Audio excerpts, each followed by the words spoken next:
잊을 수가 없죠. 꿈에 그리던 그런 장소였고, 츠쿠바 서킷이라는 거는 뭐 저뿐만 아니라 차를 좋아하는 사람이면 어느 누구든 게임으로 가장 많이 달려본 서킷이거든요. 게임에 가장 많이 등장하는 그런 서킷이고, 가장 미니다운 도전이 뭘까? 그 생각으로 제가 만든 계획한 프로젝트가 바로 일본까지 멀리 차를 가지고 가가지고 레이싱까지 첨가하는 거였거든요. 그 대미를 장식하는 곳이, 그 장소가 바로 츠쿠바였기 때문에 저한테는 매우 특별한 곳이었고, 두근두근하는 마음으로 이제 그 츠쿠바 서킷에 그 굴다리가 있는데 그 굴다리 이제 통과해서 그곳에 있는 사람들, 또 정말 유명한 차량들과 이제 맞닥뜨리게 됐죠. 일본 규슈 섬의 중심지 후쿠오카. 부산에서 배에 바카미니와 미니 컨버터블을 싣고 출발한 양우람과 그의 일행들이 도착했습니다. 무려 17일 동안 일본 열도 2000km를 달리는 대장정이 시작됐습니다. 총 8명이 이 프로젝트에 참가를 했어요. 저 포함해서. 이제 모든 분들이 정말 그 자기 일처럼 하나가 되어서 이제 참가를 해주셨는데, 미니와 함께한 이들의 여정은 시작부터 화려했습니다. 평지보다는 산길을 택했고, 바카미니처럼 레이스카로 튜닝된 경쟁자를 만나기도 했죠.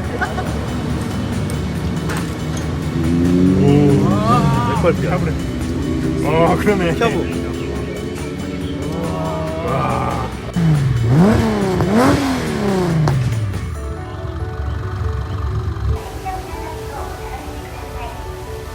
페리를 타고 나오시마 섬으로 들어가 미니 컨버터블의 지붕을 열고 달렸습니다.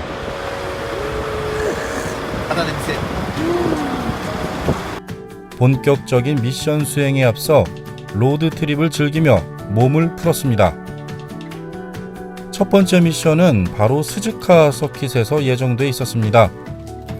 전설적인 이 서킷에서 일본 미니의 최고속 기록을 깨는 것이었죠. 후쿠오카에서 스즈카는 최단 거리로 700km가 넘는 아주 먼 곳입니다. 하지만 웬일인지 이들은 반대 방향인 유후힌으로 향했습니다. 이곳의 멋진 풍경을 그냥 지나칠 수 없었던 것이죠. 지금 갈 길이 먼데 거기까지 가야 되나? 근데 지철님은 가자는 거예요. 무조건 가야 된다. 그래서 간 곳이었는데, 일단은 놀랐던 게 주변의 차들이 보통 차들이 아닌 거예요. 그 K-터임 슈퍼세븐들이 주말 드라이브를 즐기는 그런 곳이더라고요. 그래서 이런 차들이 이렇게 많다면 분명히 볼 게 있겠구나 하고 이제 올라가 봤죠. 일단은 드라이버지 않습니까? 저도 드라이버로서 사실 트랙도 좋아하지만 그런 와인딩 길도 좋아하거든요. 밟고 싶었죠. 하지만 참으면서 경치를 온전히 즐기면서 이제 달리는 그런 정말 경치가 좋은 곳이었고요. 경치가 얼마나 좋길래 발걸음을 돌리게 했을까요? 잠시 그 풍경을 감상하시죠.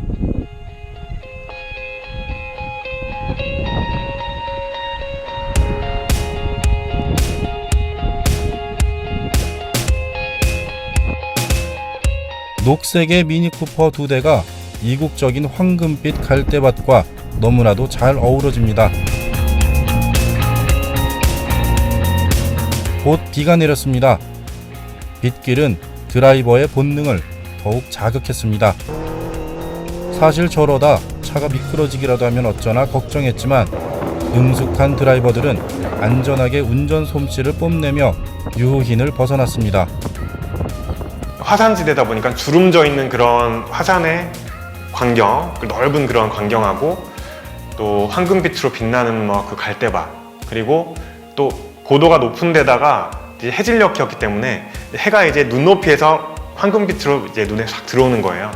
그런 광경에서 정말 시간 가는 줄 모르고 너나 나나 막 서로 사진 찍어주는 그런 장소였고, 뭐 찍는 대로 인생샷이 나왔던 그런 장소였습니다.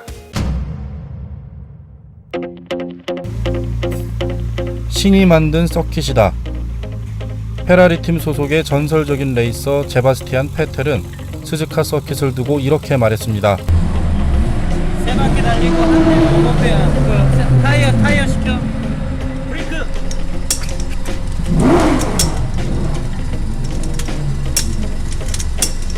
스즈카 서킷은 1962년에 완공된 FIA 1급 서킷으로 일본의 자동차 산업에 큰 영향을 끼친 상징적인 서킷입니다. 바카미니는 과연 일본 최고속 미니쿠퍼의 기록을 깰 수 있을까요? 스즈카 서킷에서의 레이스엔 일본에서 로버 미니 레이스카를 타는 강지연 씨가 함께했습니다. 타임어택의 기회는 30분씩 단 2번. 첫 번째 주행이 시작됐습니다. 왜 하필 스즈카였죠? 스즈카를 타본 사람이라면 이런 질문은 의미가 없어요. 네, 그런 서킷이기 때문입니다. 베텔이죠. 세바스찬 베텔. F1에서 그렇게 많은 우승을 한 베텔이 말하기를 이 트랙은 신이 만들었다. 좀 평생 스즈카만 달려도 이걸 완벽하게 장악하고 공략하지 못할 것 같은 그런 트랙이 스즈카 트랙이고요. 제가 이제 존경하는 포뮬러1 선수 아일톤 세나, 많은 분들의 그 우상이 되는 그런 선수인데 그 세나와 알랭 프로스트라는 선수가 정말 그 전설적인 그런 에피소드를 만들었던 곳이 스즈카고, 그런 선수들의 땀과 그런 열정이 묻어있는 그런 아스팔트, 그런 노면을 내 바카미니로 달릴 수 있다? 네, 그러한 기회였기 때문에 저는 타임어택으로 스즈카, 타임어택의 무대로 스즈카를 선택을 한 거죠. 차분하게 타이어에 열을 올리며 웜업을 합니다. 양우람 드라이버의 전략은 첫 번째 주행에서 최대한 트랙에 익숙해지는 것이었습니다.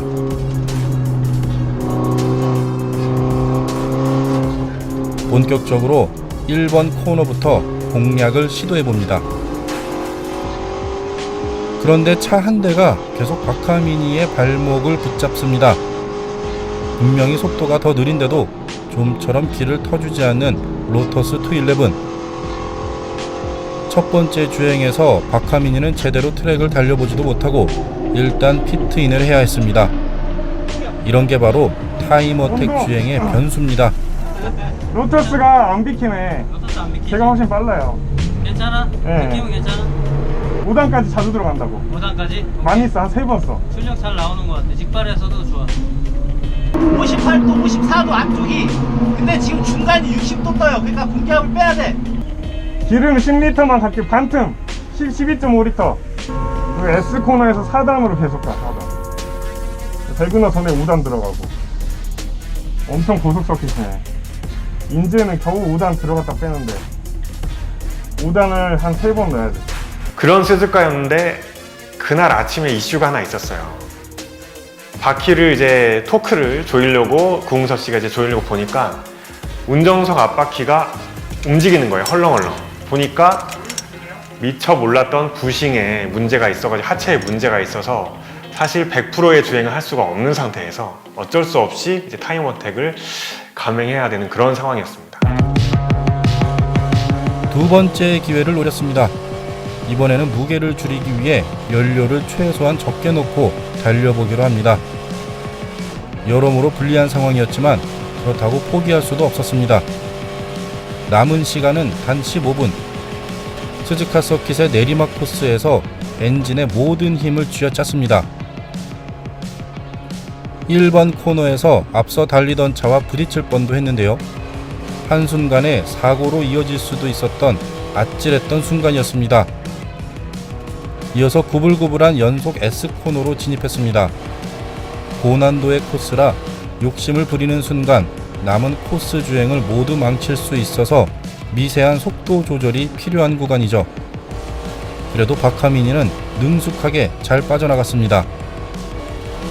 오일의 온도는 아직 112도. 스즈카의 차갑고 맑은 아침 공기가 바카미니의 순정 엔진이 최대한 힘을 쥐어짤 수 있도록 도왔습니다. 바로 이어서 스푼 코너로 들어갔습니다. 스즈카 서킷에서 가장 유명한 코너인데 수저를 닮았다고 해서 스푼 코너라고 부릅니다. 이 코너를 제대로 정복해야 바로 이어진 직선 코스에서 랩타임을 줄일 수 있습니다. 길을 막고 있던 토요타 862이 고맙게도 길을 터주었습니다. 내심 남은 주행에서 다른 차에 방해받지 않길 바라며 마지막 고속 코너를 침착하게 통과했습니다. 전설적인 드라이버들이 수많은 에피소드를 만들었던 카시오 트라이앵글 구간을 지나 팀원들이 기다리는 메인 직선 코스를 통과했습니다. 이때 이미 일본 미니의 최고속 기록을 깼기 때문에 양우람 드라이버는 기분 좋게 엄지척을 해봅니다. 지금부터는 자신과의 또 다른 싸움인데, 그런데 갑자기 엔진룸에서 이상한 소리가 들립니다. 뭐가 잘못된 것일까요? 차의 속도가 갑자기 줄어듭니다. 특히 이곳은 시속 160km로 돌아나가는 고속 구간이라 속도를 줄이면 매우 위험해 보이는데요. 박하민이는 길 한쪽으로 엉금엉금 붙더니 급기야 서고 말았습니다. 어떻게든 다시 달려보려고 시동을 걸어보지만 차는 움직일 생각을 안 합니다. 연료가 떨어진 것이었죠. 안타깝지만 스즈카 서킷에서 새로운 기록을 만들었다는 것에 만족하고 첫 번째 미션은 이렇게 마무리할 수밖에 없었습니다.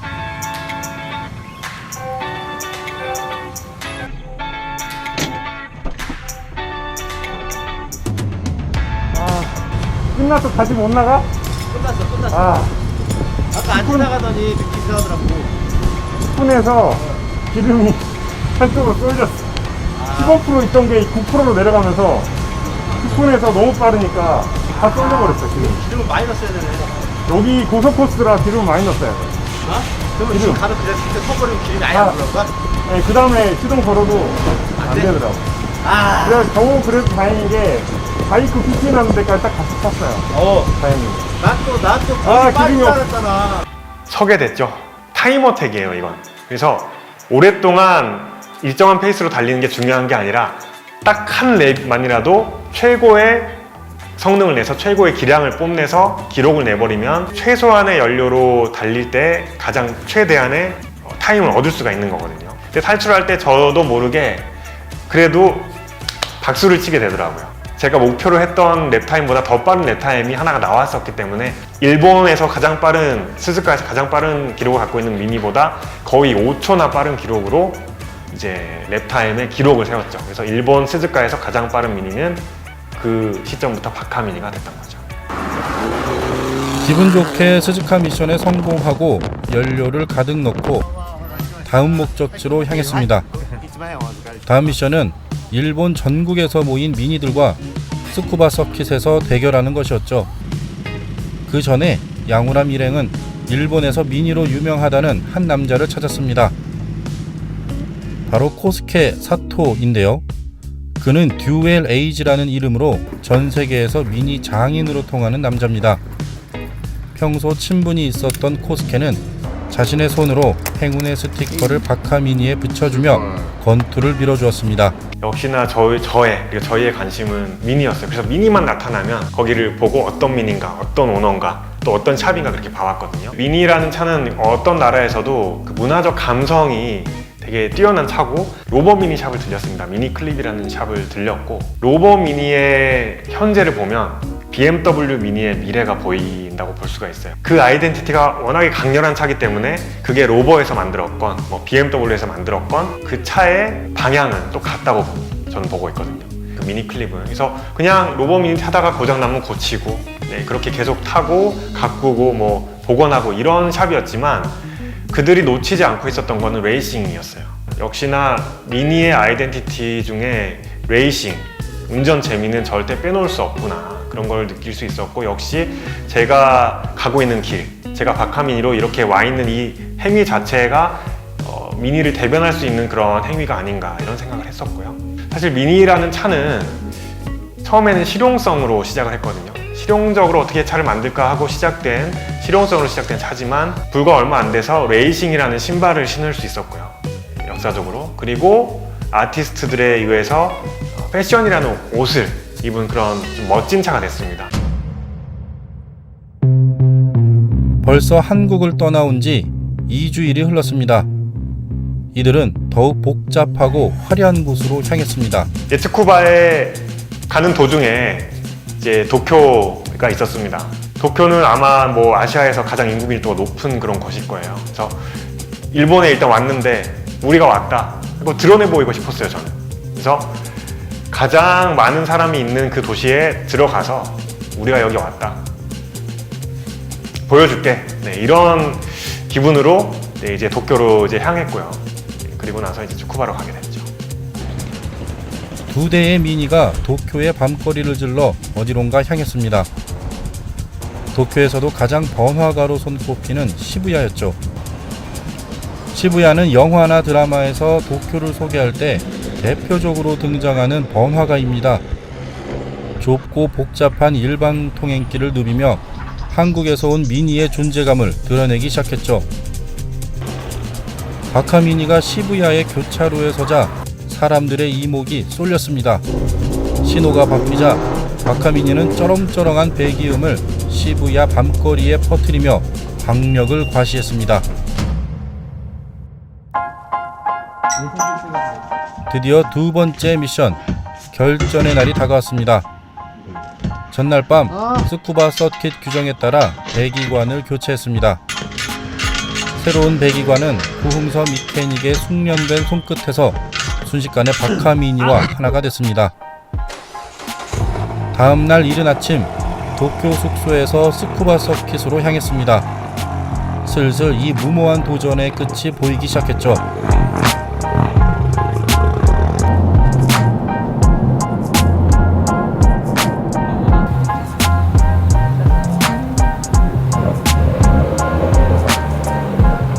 스쿠바 서킷에 도착하자 멀리 교토에서 온 이노우에 씨가 현장 지원을 나와주었습니다. 드디어 스쿠바 서킷으로 들어서는 바카미니. 오랜 꿈이 이루어지는 순간이었습니다.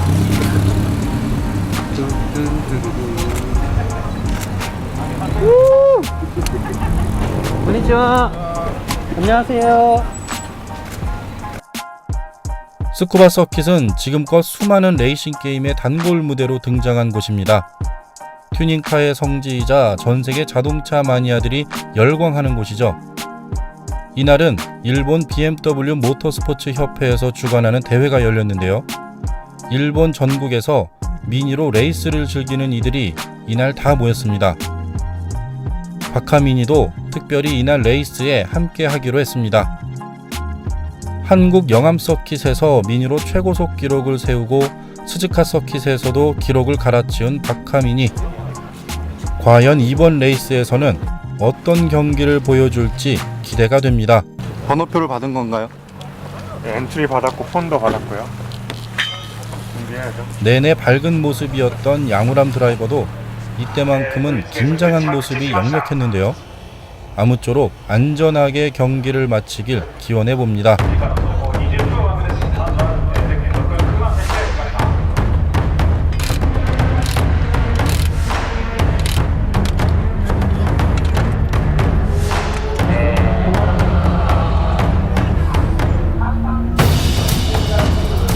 그냥 떨리지 않아요. 그냥 하던 대로 잘 하고, 좀 한국에서 아무래도 뭐 응원하고 있는 드라이버 동생들도 있고 가르쳐 주신 스승님들도 계시니까 그런 거 정도의 짐만 가지고 같이 좀 빨리 잘 끝내고 우리 식구들, 우리 팀원들하고 같이 그냥 재밌게 놀고 싶습니다. 도쿄에서. 파이팅! 이들의 도전이 일본의 미니 팬들에게 무모해 보였을까요? 어찌됐든 이날 스쿠바 서킷의 주인공은 바로 바카미니였습니다. 수많은 이들이 한국에서 건너온 이 희한한 미니에 관심을 보였습니다. 그들 중에선 이 바카미니와의 대결을 애타게 기다리고 있었던 한 드라이버가 있었는데요. 바로 경기 며칠 전 스즈카 최고속 기록을 바카미니에게 빼앗겨버린 미니의 드라이버였습니다. 제 바로 등 뒤에 있는 네, 온라인으로 저를 추적해서 저의 정보를 따고 그랬던 85. 있어요. 저기 계속 이 차 옆에 계속 있는 저기 뒷모습 85번? 하고 저기 앞쪽에 흰색 차 있어요. 흰색 차가 여기 역시 일본 미니들은 대부분 지금 제가 앞으로 한국 가서 하려고 하는 그 타이어를 이미 셋업을 해놓고 있더라고요, 다들. 그러니까 이미 많이 앞서고 있고 그런 면에서는 트랙을 전 처음 타기 때문에 그거를 얼마나 빨리 캐치를 할 것이냐. 제가 아까 살짝 간 보면서 몇 단 써야 되냐, 기어 몇 단 써야 되냐 물어봤는데 잘 가르쳐 주더라고요. 그게 맞기를 바라면서. 예선 코스인 시간은 점점 다가오고 엔진 소리가 양우람 드라이버의 심장 박동 소리처럼 들립니다. 우선 전략은 뒤로 빠져서 기회를 본다. 그러다 안 되면 겁나 찌른다. 예선에서 좋은 기록을 내야만 오후 결승 스타트 라인에서 유리한 자리를 차지할 수 있습니다. 양우람 드라이버 역시 시뮬레이션 게임으로 수천 번을 돌았던 스쿠바 서킷이었지만 현실은 그렇게 호락호락하지 않았습니다. 그래도 예선에서 2위를 기록하며 두 번째 그리드를 차지했습니다. 1번 들어올 때 차라리 브레이킹을 지금 이쪽 바깥쪽에서 서서 들어가면 그러지 말고 그 사선에서부터 끝에서부터 약간 내가 로터스 탈 때 했던 것처럼 브레이킹을 그냥 강하게 미들 인 쪽으로 보면서 들어가는 거예요. 그렇게 해서 블로킹을 해서 그러니까 안에서 CP 안쪽으로 가까이 붙어가지고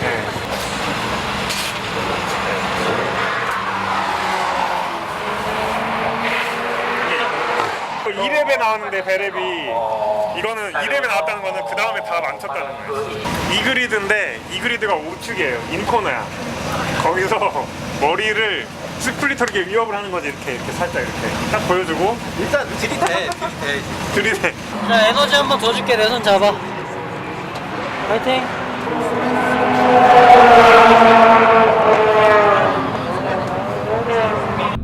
과연 결승에서도 좋은 성적을 보일 수 있을까요? 스쿠바 서킷의 출발선에 있으니 부산항에서 시작했던 지난 여행의 순간들이 주마등처럼 스쳐 지나갑니다. 양우람 드라이버는 출발 신호가 떨어지자마자 앞차를 제치겠다는 전략을 구상했는데요. 그런데 이게 웬일이죠? 박하민이가 주춤하는 사이에 경쟁차들이 훨씬 먼저 튀어나갑니다. 그렇습니다. 출발을 늦게 해버린 것이죠. 애써 벌어놓은 2위 자리를 내어주고 순식간에 4위로 밀려납니다. 다급한 마음에 3위 미니 뒤에 붙어보지만 스쿠바 서킷의 좁은 코스가 좀처럼 길을 허락하지 않습니다.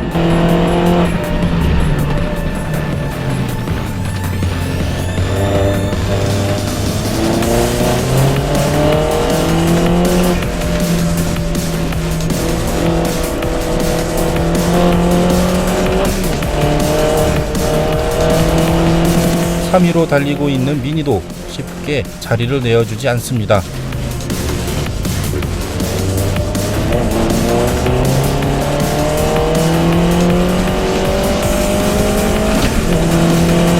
하지만 이어지는 직선 구간에서 추월에 성공합니다.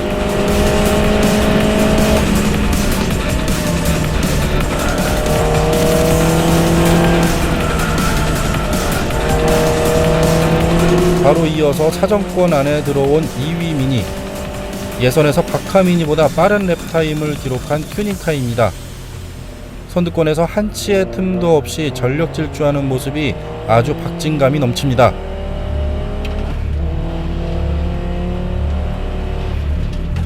다가오는 S코너 구간에서 추월을 시도해보지만 사고로 이어질 뻔했던 아찔한 순간이었습니다. 그리고 2위 미니는 더욱 멀어집니다.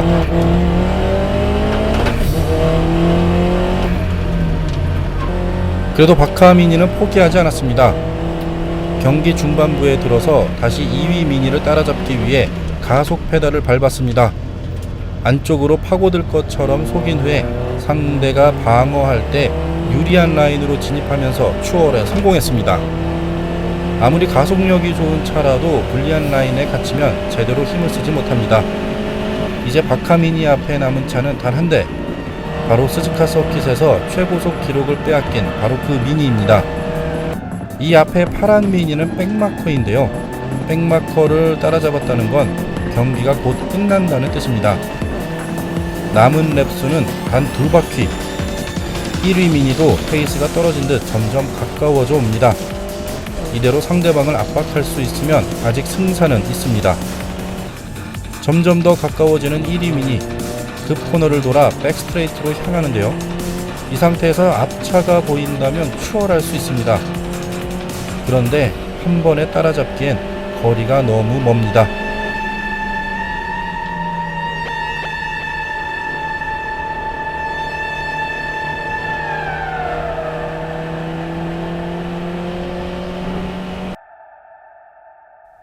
박하민이는 아쉽게도 피니시 깃발을 받았고 결국 2위로 만족해야 했죠.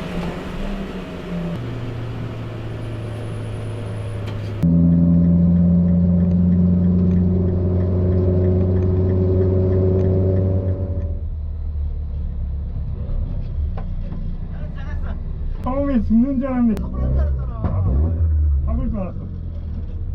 초반에 날라갔어 이게 마이크가. 듣기밖에 못했어. 몇 렙 남았는지 모르겠더라고요. 내가 얘기를 해주려다가 그냥 말았어. 그냥 내가 또 그러니까 맵이 좀 더 많았으면 충분히. 맞아요. 점점 가까워지고 근데 스타트를 놓친 이유가 뭐예요? 못 봤어요. 사이드? 신호등이 나는 TCR이나 F1만 보다 보니까 신호등이 가운데 게 켜지는 거야. 아니, 그럼 세 개 다 켜지겠지, 세 개니까. 근데 내가 그래서 스타트 시퀀셜 한국 부대이만 호소 스테레오. 뒤에서 우람 씨가 점점 다가오는 게 느껴져서 심장이 막 엄청 뛰었대요. 내년에 기다리겠대요. 그 시합. 컴퓨터 코리아. 인제로 오라고 얘기하고 있는데. 이제 당장은 해야지. 결론적으로 츠쿠바 레이스는 2등으로 마무리를 했고요. 경기 중에 패스티스트 랩을 또 만들기도 했고, 처음에는 이방인으로 저는 느껴졌어요. 내 미니를 반칙이라고 하지는 않을까, 별의별 생각을 다 했었던데 결국에는 미니로 하나 되는, 또 차로 하나 되는 그런 끈끈한 우정을 느꼈던 그런 기회였습니다. 그 BMW 모터스포츠 협회 그 담당자께서 웰컴 투 재팬이라고 말을 해주셨어요. 등수에 상관없이 모든 분들이 와가지고 부디 또 와라, 우리 샵에 제발 놀러 와라, 언제 가냐부터 시작해서 그렇게 관심을 보여줬고, 특히나 이제 1등을 했던 다케시 다카다라는 친구, 이제 저와는 경쟁자 사이였지만 그 친구가 레이스 다 끝나고 저는 이제 동료들하고 막 이야기하느라고 그렇게 하고 있는데 먼저 저한테 와가지고 굿 레이스였다고 하면서 꼭 다시 와서 다시 달리자 이렇게 말을 해주면서 악수를 청하더라고요. 그런 부분이 정말로 감동적이었고, 진짜 지금까지 하는